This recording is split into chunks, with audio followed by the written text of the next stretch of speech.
Bir kuni payg'ambarimiz sollallohu alayhi va sallam sahobalarga hamma payg'ambarlar qo'y boqqan dedilar.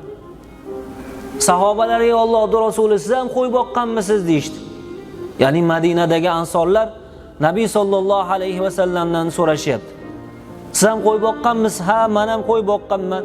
Makkada arzimagan chaqalarga makkaliklarning qo'yini boqqanman dedilar. Boshqa bir o'rinda Nabiy sollallohu alayhi va sallam Zakariya alayhissalomni duradigar bo'lganligini aytib o'tganlar. Kasb, hunar, bir mansab, bir faxr uchun emas, birodarlar. Faxr uchun emas, balki bu tirikchilik va rizq topishning sababi. Bu faxrlanadigan, maqtanadigan narsa emas. Modomiki rizqingiz haloldan bo'layotgan bo'lsa, musulmon odam ishidan uyalmasligi kerak. Kiyimingiz chiroyli bo'lishi mumkin. Kiyimingiz chiroyli bo'lishi mumkin, ammo u haloldan bo'lmasa mana shu ayib debdilar. Ba'zi bir kishilar qo'llarini qavarib ketganligidan, og'ir mehnat qilganligidan, moyga botganligidan hijolat bo'lib qo'lini berkitadi. Bu kabi insonlar qo'llarini berkitishmasin. Hijolat bo'lmasin bu kabi insonlar. Ular sharaf sohiblari aslida.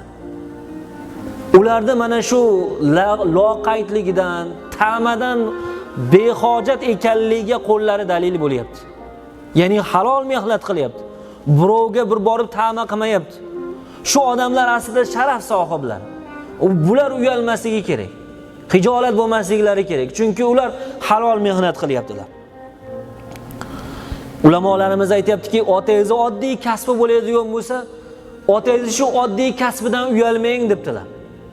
Balki sizga shu taomni, rizqni keltirayotgan otangizni boshingizga ko'taring.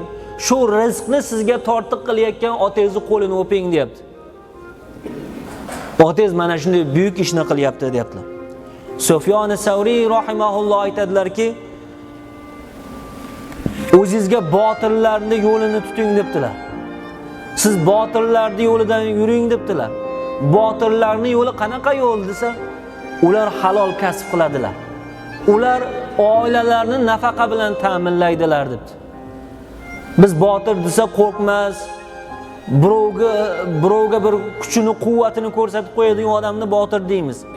Sufyon Savriy haqiqiy botillar halol kasb qiladigan insonlar.